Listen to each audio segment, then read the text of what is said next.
Mabadiliko madogo yaliyofanywa na Chama cha Mapinduzi CCM yameibua mjadala kwa namna mbalimbali kulingana na namna kila ambavyo pengine mdau wa siasa ameyapokea na kuyatafakari juu ya kilichofanywa na chama hicho, wakati chenyewe kikiwa kinajipanga katika mifumo yake ya kiuendeshaji kwa maana ya uongozi wa ndani ya chama kuelekea katika uchaguzi wake wa ndani mwakani, lakini pia tunafahamu kuna uchaguzi mkuu ujao.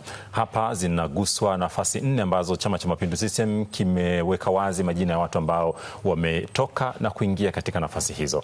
Katika nafasi hizo 4 tunaona kwamba ofisi ya naibu katibu mkuu imebadilishwa yote, kwa maana manaibu makatibu wakuu katika nafasi hizo sasa wote ni wapya. Upande wa bara ameingia Aggrey Mwanri, jina ambalo limekuwa ni maarufu tu kutokana na nafasi mbalimbali ambazo amekuwa akizishika, lakini kule kwa upande wa Zanzibar katika ofisi hiyo hiyo ameingia Abdi Mahmoud Abdi.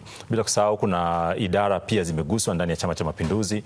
Paul Chacha sasa hivi sasa ndiye ambaye anaongoza idara ya organization, wakati idara ya uchumi ameingia Jamal Kasim. Hii maana yake ni nini kwa chama hiki tawala? Mimi ni Raymond Nyamwihula, karibu sana katika Uchanganuzi usiku huu tukiwa na Abdul Kambaya. Yeye ni kada wa Chama cha Mapinduzi CCM, lakini pia ni mtu ambaye ameshiriki siasa za upinzani, ila kwa sasa tunaongelea wakati huu aliyopo ndani ya Chama cha Mapinduzi CCM. Kambaya, naam, za siku? Alhamdulillah. Uko vizuri? Nipo salama. Karibu sana. Asante. Kwenye utangulizi nimegusa eneo ambalo wengine watu wanajiuliza kulikoni ofisi moja yote inasafishwa kwa maana ya manaibu katibu kwenye Chama cha Mapinduzi CCM. Hii inakupa picha gani kwa mtu wa bara na upande wa Zanzibar, wote kuondolewa na wanaingia wapya? Chama chetu kimekuwa na utaratibu huo wa kubadilishana hizi nafasi za uongozi na katika nyakati zinazohitajika. Kwangu mimi na kwetu sisi tunatazama kimkakati zaidi. Tumetoka kwenye uchaguzi Oktoba ile na tumefanya vizuri, na inawezekana kabisa uteuzi wao kwa kipindi hiko ulilenga katika kusimamia, makao ndio operation officer, ndo watendaji wakuu. Katibu mkuu anafanya monitoring tu, lakini ujenzi wa chama, watendaji ni manaibu katibu wakuu wa chama. Wamefanya kazi nzuri, wametuletea ushindi mzuri, wamekiimarisha chama. Sasa ni wakati wa kupata manaibu wenye uwezo, sio kwamba waliopita hawana uwezo, lakini wenye uwezo sasa wa kusimamia ile ilani ya Chama cha Mapinduzi na utufikisha mpaka mwaka 2030. Mzee Mwari mnamfahamu vizuri. Akiamua kusimamia jambo anakwenda field mwenyewe huko, na atakusomesha na atakuhamisha usome mashine huko zinaposoma huko soma hiyo. Kwa hiyo sisi tunaweka watu kwa mazingira na mahitaji ya sasa. Sasa tunataka tutekeleze ilani ya Chama cha Mapinduzi, na watu wenye uwezo wa kutekeleza ni wale ambao wamekwisha jionyesha wazi. Kwa hiyo ni mabadiliko ya kawaida sana, hakuna jambo lingine lolote. Tulikuwa tuna watu, hata alipokuja Makonda, akatoka Makonda, yalikuwa maswali kama haya. Kina Makala walikuwepo hapa. Ni mabadiliko ya kawaida kabisa yanayoendana na nyakati, na ni katika mazingira ya kujiimarisha ili tuweze kuwa na utekelezaji mzuri wa ilani ya Chama cha Mapinduzi kuelekea 2030. Unaiona hii ni turufu ya kimkakati kiasi gani kwa kuangalia majina ya waliochukuliwa? Mwanri umemtaja, lakini wapo na wenzake wengine watatu, wanakwenda kuleta taswira namna gani kiutendaji ndani ya chama? CCM ama vyama vya siasa ni kama timu vile zilivyo, zinafanya kazi kwa mashirikiano, na kuna kipindi watu wanatangulia mbele, kuna kipindi wengine wanakaa wanatazama mchezo unavyokwenda, wanafanyiwa mabadiliko kuja kuingia, wanaingia akiwa na nguvu mpya na akiwa wamekwishaona mianya iliyokuwa ikivujisha. Kwa hiyo wao wataingia, ni mabadiliko ya kimkakati. Tazama namna ambavyo katibu wa organization wa sasa alivyokuwa akitekeleza majukumu yake pale Tabora kwa ufanisi bila kuwa na papara, na kila alikuwa akitoa ripoti, anatoa ripoti ikiwa na ushahidi uliokamilika. Na sasa huyu ndo anakuja kuwa katibu wa organization Chacha, Paul Chacha. Tunaamini kabisa tutakwenda kwenye ujenzi, na huyu ndio injini ya chama, katibu wa organization. Lakini Watanzania wapaswa wajue CCM ni chama kikubwa. Kuongoza CCM, ukiwa kiongozi ndani ya CCM ni sawa sawa na kiongozi aliyepo ndani ya idara yoyote ya serikali. Kwa ukubwa wa chama chetu, structure yake ilivyo, ni chama ambacho kipo kuanzia kwenye mashina huko, kimekuja mpaka ngazi ya taifa. Organization inafanya kazi ya kuorganize hiyo machinery yote ya wanachama kukitengeneza chama, na bila shaka 2030 tutakuwa tuna kazi sio kubwa, lakini kazi ya kwenda kutoa ufafanuzi wa namna nchi ilivyojengwa, miradi ya kimkakati ilivyotekelezwa. Tuna mambo mengi yanaendelea kufanyika, ujenzi wa bandari tofauti nyingi, ujenzi wa SGR, uzinduzi wa SGR za Kigoma huko. Hivi vitu vyote tunahitaji kuwa na katibu mwenye uwezo wa kushuka chini, sio kwamba aliyekuwepo alikuwa ashuki, lakini ni kwamba tunapokelezana aweze kwenda kueneza kwenye matawi, kwenye mashina, wanachama wa CCM waweze kupata hali ya utekelezaji wa ilani ya Chama cha Mapinduzi ilivyo, ili tukwenda kwenye uchaguzi wa 2030 tuwe watu ambao sisi wenyewe hatuulizi maswali haya, na sisi wenyewe tunakuwa ndio wawakilishi wazuri wa kukisemea chama. Ndio jukumu ambalo tunalo hivi sasa. Sawa, kwamba imekuwa ni tuseme kama kitu ambacho sasa kinakuwa ni cha mazoea, kwamba karibia kila Chama cha Mapinduzi CCM kinapofanya uteuzi wa nafasi mbalimbali ikiwemo hizi za juu, miongoni mwa vitu ambavyo vinajitokeza kama mjadala ni watu kuuliza nafasi za vijana kwenye nafasi mbalimbali, kwamba wanatamani, kuna matamanio ya kuona kwamba zile safu za mbele vijana wanapewa nafasi kwa ukubwa wake. Wewe kwenye siasa, ukuaji wako wa kisiasa, ujana wako umeufanya ukiwa mtu ambaye uko mstari wa mbele. Dhana hii inapoibuliwa kila ambapo kunafanyika uteuzi wa nafasi za uongozi ndani ya CCM, nini mapokeo yako? Sijui wenye dhana hiyo wanapotuuliza swali hilo, sijui macho yao yanatazama, naweza nikatumia lugha ya mpenja, macho yao yanaona kama ninavyoona mimi ama yanaona tofauti, kwa sababu sisi kwenye makatibu wetu wa NEC tunaye kiongozi ni kijana, tunaye Rabia pale ni kijana, hata aliyeingia Abdi kule Zanzibar ni kijana. Pengine labda unaweza ukatazama tu lile umbile lake lilivyo mjaji kwa sababu mdogo, lakini ni kijana, unamwona huyo hapo, hata hiyo picha hiyo hapo. Kwa kama kuna kuja hoja ya ujana, Rais Samia amekuwa, mwenyekiti wetu Chama cha Mapinduzi, amekuwa anawapa nafasi sana vijana. Walipita hapo pia kina Makonda ni vijana. Kwa hiyo sisi Chama cha Mapinduzi tunakuwa tuna mchanganyiko wa marika yote katika kukiendesha chama. Ni dhana ambayo kwa nyakati hizi za Rais Samia inachukulika, wanapata nafasi vijana ndani ya Chama cha Mapinduzi. Labda kwa huko nyuma ingeweza kuwa hoja, wakati huo sisi ndio tuko kwenye vyama vya upinzani ndio vijana, na ilikuwa ukitazama kwenye Chama cha Mapinduzi ilikuwa ni vitu vile tofauti, lakini kwa sasa hali imebadilika. Kama kada, unaridhika na namna ambavyo nafasi zinatolewa kwa vijana, ama unatamani kuona kitu kingine tofauti na hiki? Naridhika, lakini uwezi ukasema unaridhika kwamba moja kwa moja basi pasiongezeke jitihada zingine. Naridhika kwa kiwango cha kuridhika, kwa sababu pia yanakwenda, na kama pana la kufanya zaidi ya hili kwa nafasi za vijana pia zifanyike. Naona hata teuzi hata hayo ma-DC tuliokuwa nao wapo vijana wengi, mawaziri tuliokuwa nao wapo vijana wengi. Kwa hiyo utamaduni huu kama utaendelezwa, utakijenga zaidi Chama cha Mapinduzi, na hoja hii na dhana hii itafutika kwa wapinzani. Lakini kimtazamo kambaya, vijana wenyewe kwa kuangalia kwa ujumla wake wanaaminika, haijalishi ni wa Chama cha Mapinduzi au wapi, katika inapokuja ajenda hii ya kuona kwamba wapewe nafasi, wawe mstari wa mbele katika masuala ya kiuongozi na kisiasa. Hilo ni tatizo la vijana wa vyama vyote, tatizo tu. Vijana wengine wanaamini kwamba nafasi wanapewa kwa sababu ya hisani, au wanapewa ili waje wamlinde mtu fulani, iwe ndani ya Chama cha Mapinduzi, iwe vyama vya upinzani. Ukitazama kadhia ya Mheshimiwa Mboya, amewatengeneza vijana wengi ndani ya Chadema. Kilichotokea ndani ya Chadema kila mtu anakijua. Na kuna maeneo mengine ndani ya Chama cha Mapinduzi pia, mtu ambaye unaweza kumsample kama ni kijana anasimama kwenye uzalendo bila kusimama upande wa mtu. Sioni aibu mtazama Makonda kama kijana mfano. Hata alipokuwa wakati wa urais, mwenyekiti wa Chama cha Mapinduzi alipokuwa Magufuli, yeye alisimamia chama, akaisimamia nchi. Sasa rais ni Daktari Samia Suluhu Hassan, bado ana misimamo ile ile. Sasa tunao wengi, huyo ni kwa sababu amepata nafasi, anaonekana, unaweza kumtolea mfano hivyo. Kwa naamini ndani ya Chama cha Mapinduzi pia unaweza wakawepo wengi, lakini kwa sababu sijapata kufanya nao kazi na nikawaona na hawapo kwenye vyombo vya habari, kwa naweza nisiwe na uwezo wa kusema fulani na fulani.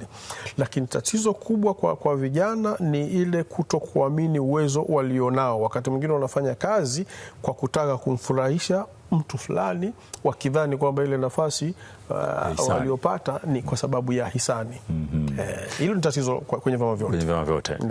Kuna namna ambavyo vyama vinaweza vikafanya kuondoa upepo na vijana wakaonekana sasa ni turufu muhimu, kwa sababu ukiangalia ni kundi kubwa ambalo ni la wapiga kura, ni kundi kubwa la maamuzi, lakini inapokuja kwenye swala la kuaminika kuna mashaka. Ipo namna kwenye vyama vya upinzani waendelee kuamini, kuwapa nafasi, na pale inapobidi nyakati za kutaka uongozi zikifika watake, lakini pia vijana wasiharakie kutaka kuwa viongozi wakati time bado haijawafika. Wanaona huko ndo kwenye maisha. Sasa sawa, kunaweza kuwa kwenye maisha, lakini kila maisha yanakuja na nyakati zake. Unaweza ukalikimbilia jambo wakati sio sahihi. Wakati sahihi ukifika, wewe umekwishapotea kwa sababu ulikwenda sio katika wakati wake. Kwa hiyo tunao kina Mwana FA, vijana wanaendelea kwenye wizara hizi, wanafanya vizuri. Hata kipindi cha Magufuli tulikuwa kuna kina Jafo walikuwa mawaziri vijana kipindi kile. Tulikuwa hapa na kina Makonda ambao shotole mfano, hata kina Biteko kipindi kile walikuwa ni vijana, walipata. Kwa Chama cha Mapinduzi kinatoa fursa hiyo kwa vijana na wanapata nafasi. Muhimu tu ni kuonyesha uwezo wa kuipigania nchi na sio mtu. Kujua kabisa hili bwana, huyu hata kama mzee wangu tumetoka naye mbali, tumefanya naye siasa muda mrefu, lakini kwa sababu anakwenda kinyume na utashi, tena wakati mwingine sio wa chama, utashi wa nchi, huyu bwana namwacha na kaa pembeni. Lakini sio sababu kwa sababu nilikuwa naye huko basi anachokitaka kukifanya yeye, na wewe unakisapoti, unatoa maguvu. Na sio Mwalimu wa kulijenga taifa hili wala mzee Karume hawakulijenga taifa hili katika mazingira haya. CCM inaposisitiza kwamba mabadiliko haya ni kwa ajili ya ufanisi na utendaji wa chama, tafsiri hii kuna namna unaweza ukaitenganisha na kwamba ni kujipanga kuelekea kwenye uchaguzi huo wa ndani wa mwakani na hata uchaguzi mkuu ujao? Hata usipoitenganisha, bado uchaguzi ni wa Chama cha Mapinduzi na wanaojipanga ni watu wa Chama cha Mapinduzi, wala hakuna ubaya hata ukiweka hivyo. Lakini mimi kwa mtazamo ninavyotazama, natazama hii kurebuild upya chama chetu katika nafasi hizo za makatibu na manaibu katibu, makatibu wa NEC na manaibu katibu, ni katika msingi ule ule wa kuhakikisha kwamba unakuwa na usimamizi mzuri wa ilani ya Chama cha Mapinduzi, utekelezaji wake. Kwa sababu sisi silaha yetu tutakao kwenda nayo 2030 kwa Watanzania ni utekelezaji wa ilani ya Chama cha Mapinduzi ya 2025-2030. Kama ambavyo 2025 tulikuja na utekelezaji wa ilani ya 2020-2025 na tukaeleweka. Kwa hiyo kujipanga kokote kunatokea sasa hivi ndani ya chama chetu, malengo yake ni kwenda kuwa wasimamizi wa hizi ilani, na kwa kuzingatia kwamba sisi ndio tunashika nafasi za uongozi kuanzia zitawala za mikoa na serikali za mitaa mpaka serikali kuu. Unahitaji kuwa na viongozi wenye uwezo wa kwenda kusimamia, kujitolea na nguvu za kutosha kwenda kuyasimamia haya. Waliopo nje wengine wanatafsiri mnaanza kudhibitiana huko. Tafsiri wanaweza wakawa nayo hivyo, huwezi kumzuia mtu kuwa na tafsiri aliyokuwa nayo, lakini tafsiri sahihi na halisi ni hii inayoelezwa na sisi wenyewe wenye chama chetu. Wao watakuwa kama Yahya Hussein tu vile wanapiga labda, au siku hizi imekuwa modelized, imekuwa wanabeti, tuseme wanabeti, sio Yahya Hussein, wengine watakuwa wamjui, wanafanya betting tu kwamba hili pengine hili pengine hili, lakini hapana. Na Chama cha Mapinduzi hakijawahi kuwa na mtafaruku kwenye chaguzi zake za ndani ya chama. Kimewahi kuwa na misukosuko kinapoingia kwenye kutafuta mgombea wa urais, kipindi cha kuacha urais kwa mwanachama mmoja ambaye yuko madarakani na kuja mwanachama mwingine. Hapo pamekuwa na kidogo na misukosuko, lakini tunao namna ya kuidhibiti. Mekanizmu yetu kuidhibiti imekuwa kubwa sana, sio kama ya vyama vya wenzetu ambavyo ikitokea huko na chama chenyewe kina collapse kabisa. Lakini ndo mnaelekea huko. kwenye uchaguzi unaofuata. Tunaelekea kwenye uchaguzi unaofuata, sawa, haina shida. Wakati ukifika 2029 huko tukikaribia kwenda 30, wenye dhamira hizo kwa mujibu wa maelekezo, kanuni za chama, katiba yetu, watafuata utaratibu kwenda huko, lakini kwa sasa mindset yetu iko kwenye utekelezaji wa ilani ya Chama cha Mapinduzi 2030. Nimekuuliza hayo kama kada wa Chama cha Mapinduzi kwa sababu ukiangalia katika mijadala mbalimbali ya kisiasa, miongoni mwa vitu ambavyo vinafanya watu watengeneze hizo hoja, wanajaribu kuangalia baadhi ya makada wenzenu. Tumeshuhudia katika bunge la bajeti lililopita watu walikuwa wanasema mpaka kimafumbo, lakini hata kwenye majukwaa mbalimbali ya kisiasa unaona mtu anaibuka anasema fulani, unajua anamsema nani, lakini ukiangalia ni mwana CCM anasema mtu ambaye pia yuko ndani ya CCM. Ndio maana inatengeneza tafsiri kama hizi Kambaya. Sawa, wala hilo hatuwezi kulikataa kwenye chama chochote cha kisiasa. Hayo makundi yanakuwepo. Tunachokikataa sisi ni kutumia muda mwingi kuwa na fikra za kujipanga kutafuta urais wa 2030 badala ya kutumia nguvu kubwa na muda mwingi kusimamia utekelezaji wa ilani ya Chama cha Mapinduzi ili mwananchi huko aweze kunufaika na fedha zipo zinakuja. Utekelezaji wa miradi lazima ufanyike na hauwezi kufanyika kama una chama legelege. Viongozi wa chama legelege hawezi kusimamia haya mambo. Kwa hiyo lazima uwe na viongozi wa chama wenye uwezo wa kuyasimamia haya, na nyakati ya kusimamia ni sasa. Sasa sio nyakati ya kujipanga kwenye makundi ya urais. Kwa hiyo kama pana dhana hiyo inatazamwa hivyo kutokana na hotuba za baadhi ya viongozi wetu, waamini wanachama wetu humo kwenye vyombo vya habari, kwenye nene, it's fine, huwezi kumzuia mtu kufikiri hivyo, lakini sisi tunasema kile kilichopo. Kwa nini tunajipanga? Na wao kama wanaona tunajipanga kwa sababu ya dhana hiyo itakuwa wao. Sisi kazi yetu ni kuwaelimisha wanachama wetu kwenye mashina humo, kwenye makata, wilaya, mikoa, kwa jukumu letu kwa sasa ni hili. Tumejipanga kwa sababu ya jambo hili. Hamna namna ambayo tunajua kila chama kina taratibu zake, na wakati mwingine inapotokea makada wanakuja kuibuka na kupaza sauti, kuna namna ambayo kila chama inafanya kuwatuliza ama kuongea nao ili wote muonekane mna taswira moja ama mko kwenye njia moja kuelekea kwenye azma ambayo mnatamani muitimize. Kwa ambao wanatoka na kuacha umma kwenye mafumbo, haone kwamba wanapata nafasi ya kuwachanganya hata umma wenyewe kutoelewa nini ambacho ndani ya chama kinaendelea. Ni sahihi, lakini tuna vikao vya kila ngazi. Kwa hiyo huwezi kusema kwamba hilo halikufanyika. Na likifanyika hapana ulazima lazima tuseme tulimwita mwanachama wetu fulani tukazungumza naye kuhusu kauli yake alitoa mbele ya halaiki. Huo sio namna nzuri ya kukijenga chama. Sisi huko tumepita. Sio kama mtu akihoji fulani kachukua hela za chama inakuwaje na nini, unatoa statement amefukuzwa huyo. Hapana. Sisi tunafuata hizo unazosema katiba na kanuni ya chama, na kama kuna mambo tunakaa kwenye vikao, yanayopaswa kusemwa yatasemwa, yasiyopaswa kusemwa yanabaki ndani. Kwa nini unafikiri juzi kikao chetu kilikaa kwa sababu ya kuteua hawa tu? Mambo ni mengi. Hapana, tulijadili mambo mengi, lakini hapo tutakawaletea na hapo tutakaobaki nayo taratibu. Sawa. Ukiangalia safu hii ambayo ya kiongozi ambayo imeongezewa nguvu kwa hao watu wanne ambao wanaingia kwenye secretariat, ni chombo muhimu ambacho kinatazama kwenye ufanisi na utendaji wa chama. Unaweza ukasema ni mambo gani ya msingi yaliyopo hivi sasa ya kukisogeza chama chenu kuanzia katika hatua ya sasa pengine kukivusha kuelekea katika huo uchaguzi wa ndani na uchaguzi mkuu ujao? Pana jambo moja ambalo sitadondokea kwa nani, lakini takupa mfano. Ndio. Makonda alipokuwa katibu wa itikadi, kuna baadhi ya mambo alikuwa katika ziara zake akiyashughulikia papo kwa papo. Ninavyomuona naibu katibu mkuu bara mzee Mwari, nategemea hilo litatokea kwa aina ya uongozi ambayo yuko nao. Litatokea tena kwa kufuata sheria, tuna utaratibu, wala haitakuwa kwa mabavu. Kwa hivyo kwa mimi ukinieleza kwamba kama wana CCM nahitaji kitu gani kitokee, mambo gani waanze kushughulika nayo, ni mambo ya kushughulikia matatizo ya wananchi yaliyopo chini. Sisi ndo tunashika dola.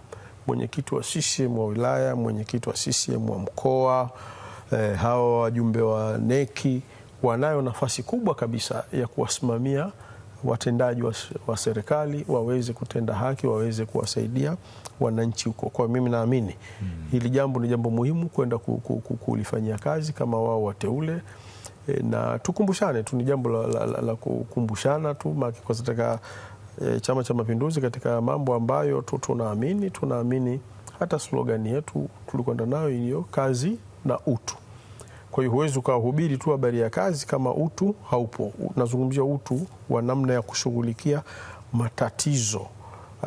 Pameibuka sana hapa katikati migogoro ya ardhi baina ya wawekezaji na watu, nyumba zinavunjwa bila kuwa na utaratibu wowote.